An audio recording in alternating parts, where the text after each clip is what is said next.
अमरावती शहरात महाराष्ट्र राज्य परिवहन महामंडळाच्या ताफ्यात 72 नवीन शिवशाही बसेस दाखल झाल्या आहेत।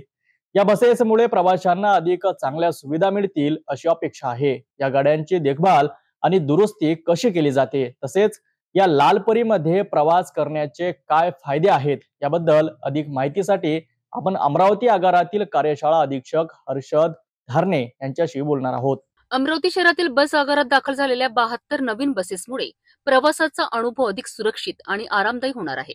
या सर्व बसेसची देखभाल व दुरुस्ती करण्याची जबाबदारी अमरावती आगारातील दुरुस्ती विभागाकडे आहे। या विभागाचे सहाय्यक कार्यशाळा अधीक्षक हर्षद धारणे यांनी दिलेल्या माहितीनुसार या आगारात प्रशिक्षित मेकॅनिकल, टेक्निशियन आणि इलेक्ट्रिशियन आहेत, जे बसेसची नियमित तपासणी करतात आणि आवश्यक दुरुस्ती करतात। कोणत्याही बसमध्ये बिघाड झाल्यास तात्काळ दुरुस्तीसाठी मोबाईल व्हॅन पाठवली जाते, जेणेकरून प्रवाशांना जास्त वेळ थांबावे लागणार नाही। धारणे यांनी प्रवाशांना खासगी बसेसऐवजी लालपरीमधून प्रवास करण्याचे आवाहन केले आहे। त्यांनी सांगितले की खासगी बसेसमध्ये प्रवासाचा धोका असतो, तर राज्य परिवहन महामंडळाच्या बसमधून प्रवास केल्यास शासनाच्या सर्व सुविधा, सोयी आणि अपघात विमा सुद्धा मिळतो। त्यामुळे लालपरी ही प्रवासासाठी अधिक सुरक्षित आणि विश्वासार्ह आहे।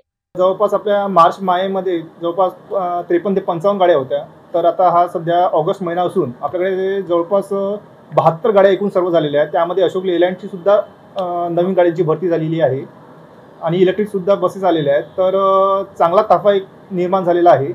तर निश्चितच प्रवाशांना म्हणजे सोयी सुविधा सुद्धा चांगल्या उपलब्ध होईल आता, आणि ब्रेकडाऊन सुद्धा कमी होईल, कारण की ज्या कालबद्धता झालेले गाड्या आहेत, म्हणजे ज्याची एज झालेली आहे, ते सुद्धा आपण निलामी काढलेले आहेत, म्हणजे निघालेले आहेत। सध्या सुरुवातीला आपल्या अमरावती आगारामध्ये एकूण 5 इलेक्ट्रिक बस आल्या होत्या प्रायमरी स्टेजला। त्यानंतर त्यामध्ये आणखी एक 4 ॲड झालेले आहेत। तर सध्या आपल्या अमरावती आगाराला एकूण 9 इलेक्ट्रिक बस आहे व चार्जिंग स्टेशन सुद्धा त्याचे आपल्याला विकाशा इथे दिलेले आहे।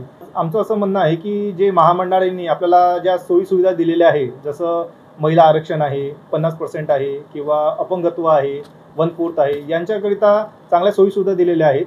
आणि एक आणखी एक आपण असं म्हणू शकतो की जसं गरिबाची ही एक जीवनवाहिनी झालेली आहे, तर सर्वात जास्त प्रवास हा म्हणजे खाजगी प्रवास किंवा बसमधून न करता आपल्या लालपरीमधून करावा, जेणेकरून त्यांचं मतलब जी दैनंदिन जीवन सुद्धा आहे ते सुद्धा सुरळीत चालेल व कोणत्याही प्रकारचे अपघात हे आपल्याला, कारण की जे चालक आहेत हे जवळपास 30, 40 सर्व्हिस वर्ष झालेली आहेत, तर ते सुद्धा त्याचा खूप मोठा फरक पडतो। अमरावतीकरांसाठी ही एक चांगली बातमी आहे। 72 नवीन बसेसमुळे एसटीचा प्रवास अधिक सुखकर होणार आहे। प्रवाशांसाठी लालपरीचा प्राधान्य दिल्यास सुरक्षितता आणि शासनाच्या सुविधांचा लाभ घेता येतो।